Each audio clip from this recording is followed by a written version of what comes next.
पाकिस्तान और West Indies के दरमियान दूसरा टेस्ट मैच। मेहमान टीम की बैटिंग। सीरीज़ के दूसरे टेस्ट मैच के दूसरी इनिंग्स में वेस्ट इंडीज़ की 4 विकेटें गिर गईं।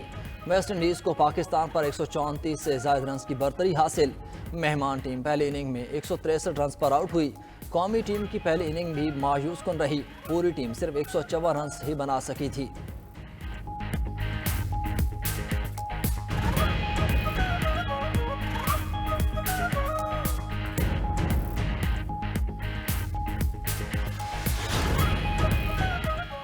साइम अयूब की चैंपियंस ट्रॉफी में शिरकत मशकूक। साइम अयूब को इंजरी से मुकम्मल निजात के लिए 2 से 3 माह लग सकते हैं। कौमी बल्लेबाज का रिहैब जारी, कुछ दिनों तक रिकवरी का अमल शुरू होने का इम्कान। साइम अयूब की जगह चैंपियंस ट्रॉफी में मुतबादिल खिलाड़ी को खिलाया जाएगा। चेयरमैन पीसीबी मोहसिन नकवी कहते हैं चैंपियंस ट्रॉफी की वजह से साइम अयूब का मुस्तकबिल दाव पर नहीं लगाना चाहते। 1-2 रोज में साइम अयूब का प्लास्टर उतर जाएगा। रोजाना की बुनियाद पर साइम अयूब से राबिते में हूं। चैंपियंस ट्रॉफी के लिए 11 फरवरी तक हतमी स्क्वाड का ऐलान किया जाएगा।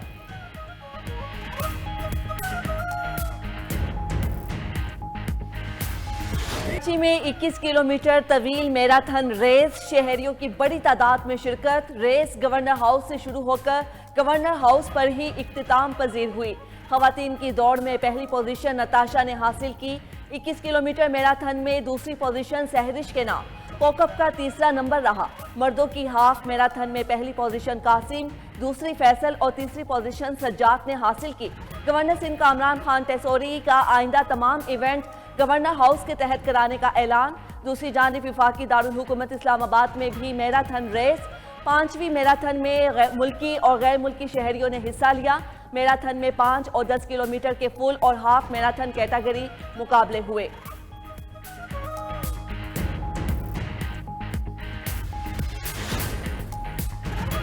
पाकिस्तान के खिलाफ हथियार उठाने वालों से आहनी हाथों से निपटा जाएगा। दहशतगर्दी सिर्फ पाकिस्तान ही नहीं, सबकी मुश्तरका लड़ाई है। वफाकी वज़ीर दाखिला मोहसिन नकवी की ह्यूस्टन में गुफ्तगू। कहा, मेरे अमरीका दौरे का मकसद अमरीकी सियासतदानों से मिलकर दहशतगर्दी के खिलाफ मौसर प्लान बनाना है। अमरीका में चीन के खिलाफ किसी तकरीब में शिरकत नहीं की। मुखालिफिन जहरीला प्रोपोगंडा कर रहे हैं। ऐसे प्रोपोगंडे से कोई फ़र्क नहीं पड़ता। इससे पहले 92 न्यूज़ से खुसूसी गुफ्तगू करते हुए कहा कि अमरीका के अवामी नुमाइंदगान को पाकिस्तान के खिलाफ उकसाया जा रहा है। सियासत करें लेकिन उस हद तक ना जाएं कि पाकिस्तान को नुकसान हो। कांग्रेस अराकीन के साथ मुलाकातें बहुत मुस्बत रहीं। बहुत से अमरीकी सियासतदानों ने कहा कि उन्हें दुरुस्त मामलात का पता ही नहीं था। पाकिस्तान के अंदरूनी सियासत को किसी तरह खुश आइन करार नहीं दूंगा। किसी भी तरह से पाकिस्तानी मौक़िफ़ को रोकने की कोशिश की जा रही है।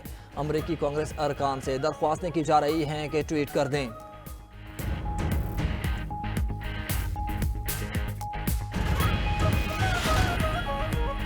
अमरीकी इंतजामिया का अफगानिस्तान में अमरीकी शहरियों को कैद किए जाने पर बरहमी का इजहार। अमरीकी वजीर खारजा का तालिबान के अहम रहनुमाओं पर इनाम रखने का इंदिया। मार्को रोबियो कहते हैं इतलात है कि तालिबान ने ज्यादा तादाद में अमरीकियों को यरगमाल बना रखा है। सच है तो हमें तालिबान की आला क़यादत के सरों की बड़ी कीमत मुकर्रर करना होगी। तालिबान पर रखा गया इनाम उसामा बिन लादेन पर रखी गई रकम से ज्यादा हो सकता है। जो बाइडन इंतजामिया ने डोनाल्ड ट्रंप के आने से चंद रोज पहले अफगानिस्तान के साथ कैदियों का तबादला किया था।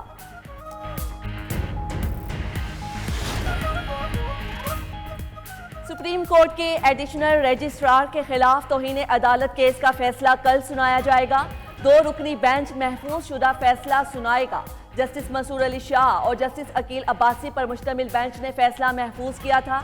जस्टिस मंसूर अली शाह पर मुश्तमिल 3 रुकनी बेंच ने 191A की तशरीह के लिए मुकदमा मुकर्रर किया था। ताहम बाद में supreme court practice procedure committee ने मुकदमा आईनी बेंच के सामने मुकर्रर कर दिया। मुकदमा मुंतकिल होने पर जस्टिस मंसूर अली शाह और जस्टिस अकील अब्बासी ने तौहीन अदालत की कार्रवाई का आगाज करते हुए एडिशनल रजिस्ट्रार को शो कॉज जारी किया था। इक्तिसादी राब्ता कमेटी ने घरेलू सारिफीन के लिए गैस टैरिफ में इजाफा मुस्तरद कर दिया। वज़ीर ख़जाना मोहम्मद औरंगज़ेब की ज़ेर सदारत इजलास में वज़ारत पेट्रोलियम की जानिब से सनअती शोबे और गैर महफूज घरेलू के लिए गैस टैरिफ में इजाफे की तजवीज़ पर गौर किया गया। ECC ने तफसीली गौर खौज के बाद माली साल 2024-25 के दौरान गैस के शोबे के लिए मतलूबा आमदनी को यकीनी बनाने के लिए कैप्टो पावर प्लांट्स के लिए गैस टैरिफ को 3000 रुपये फी MMBTU से बढ़ाकर 3500 रुपये फी MMBTU करने की मंजूरी दी। घरेलू सारिफीन के लिए गैस टैरिफ में इजाफा मुस्तरद कर दिया गया।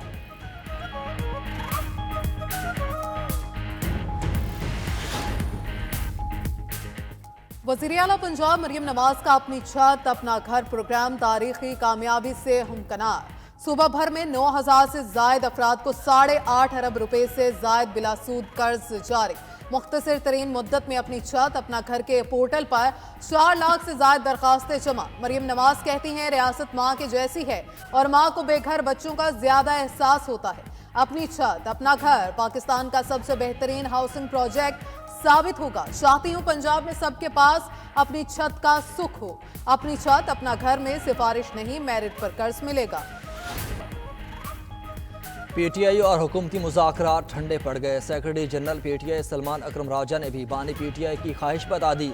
कहा जुडिशल कमीशन के ऐलान तक मुज़ाकरात नहीं होंगे। वाज़ेह किया कि मुज़ाकरात अवाम के लिए शुरू किए, उन्हें कमज़ोरी ना समझा जाए। शिबली फराज का भी हुकूमत पर बदनीयती का इल्ज़ाम। कहा ये चाहते ही नहीं कि सच पाकिस्तानी अवाम तक पहुँचे। हुकूमत को मज़ीद सोचने का मशवरा भी दे दिया। कहा कि मुल्क ने तरक्की करनी है तो बात करनी होगी। पीटीआई ने मुज़ाकरात जोश व जज्बे से शुरू किए। मामला फैसला साजी के फुकदान की नज़र हो गया। लीगी रहनुमा इरफान सिद्दीकी का पीटीआई को बचकाना रवैये का ताना। कहा मुज़ाकराती अमल के लिए पीटीआई की सहूलत मुश्किल है। विफाकी वज़ीर एहसन इकबाल ने भी पीटीआई को नाकाबिल तलाफी नुकसान का बायस करार दे दिया। कहा बानी पीटीआई ही थे जिन्होंने नवाज शरीफ दौर में शुरू होने वाला तरक्की का सफ़र रोका।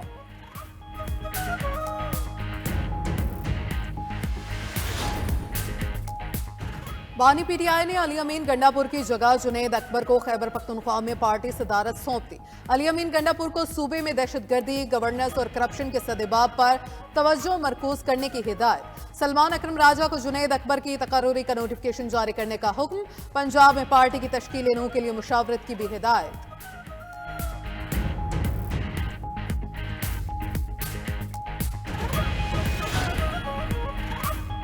चेयरमैन पीपल्स पार्टी बिलावल भुट्टो जरदारी का मुल्क को दरपेश चैलेंजेस से निपटने के लिए इत्तेहादो यगानगत पर जोर। जाम शोरों में तकरीब से खिताब के दौरान दरपेश चैलेंजेस भी बता दिए। डिजिटल डिसइंफॉर्मेशन, साइबर क्राइम और मौसमियाती तब्दीली दौरे हाजिर के बड़े मसले करार। कहा फेक न्यूज़ के चैलेंज से निपटने के लिए अमली इकदामात नागुज़ीर हैं। तरक्की के लिए जदीद टेक्नोलॉजी से इस्तेफादा भी लाजिम करार दे दिया। कहा टेक्नोलॉजी का इस्तेमाल सिर्फ इंसानियत की खिदमत के लिए होना चाहिए।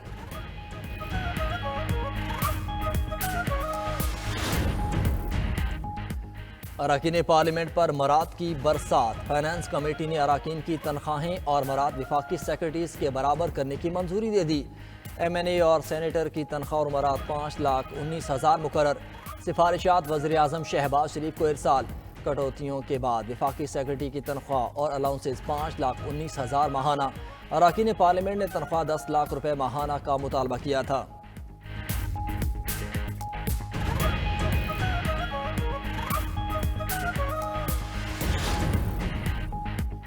बलूचिस्तान के 25 अजला में बल्दियाती ज़िमनी इंतखाबात के लिए पोलिंग का अमल जारी। 25 अजला के 50 जनरल वार्ड्स में 167 उम्मीदवार मद्दे मुकाबिल। ज़िमनी इंतखाबात के लिए मजमूई तौर पर 60 पोलिंग स्टेशन और 138 पोलिंग बूथ कायम किए गए हैं। पोलिंग शाम 5 बजे तक बगैर किसी वक्फे के जारी रहेगी।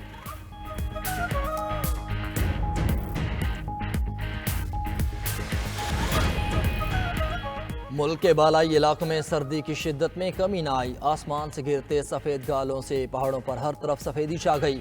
गिलगित बल्तिस्तान, खैबर पख्तूनख्वा और बलोचिस्तान में कड़ाके की सर्दी ने शहरियों को घरों तक महसूर कर दिया। कोयटा का दर्जा हरारत -3 और गिलगित में -2 रिकॉर्ड। अस्तोर में पारा -11 तक गिर गया। गोप्स -9, स्कर्दू और काला -8 रिकॉर्ड। कल्लात -7, हुंजा और बगरोट में -5, पारा चनार में -3 सेंटीग्रेड रिकॉर्ड किया गया। खित्ते पोठोहार, मरी और गलियात में भी मौसमी शिद्दत बरकरार। उधर मकबूजा जम्मू कश्मीर में भी सर्दी अपने जोमर पर है। लेह में दर्जा हरारत -13 रिकॉर्ड। शोपियां और श्रीनगर में -5 रिकॉर्ड। दूसरी जानिब मैदानी इलाकों में सर्दी का जोर कम पड़ने लगा। कराची में दर्जा हरारत 11, लाहौर 7, पेशावर 5 और इस्लामाबाद में 0 रिकॉर्ड किया गया।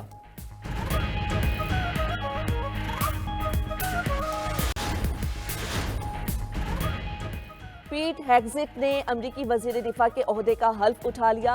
अपने खिताब में कहा वो अमरीका के दिफा को मजीद मजबूत बनाने और आलमी सतह पर क़याम अमन की कोशिश करूंगा। खबर एजेंसी के मुताबिक पीट हेग्सेट अमरीकी फौज में खिदमात अंजाम दे चुके हैं। सेनेट में उनके हक में 50 और मुखालिफत में भी 50 वोट पड़े। 3 रिपब्लिकन सेनेटर्स ने मुखालिफत में वोट दिया। फैसला कुन वोट नायब सदर की जानिब से कास्ट किया गया। मौलाना फजल रहमान का खैबर पख्तूनख्वा की सूरत हाल पर जिरगा बुलाने का ऐलान। कहा हुकूमती इदारों से बातचीत करेंगे, सूबे में अमन है ना हुकूमत। DI खान ने प्रेस कॉन्फ्रेंस के दौरान कहा कि रियासत का काम है कि अमनो अमान बहाल करे, असम्बलियों में अवाम की नुमाइंदगी ही नहीं। अली अमीन गंडापुर से मुतल्लिक सवाल पर मौलाना फजल रहमान ने कहा कि उनकी कोई हैसियत नहीं।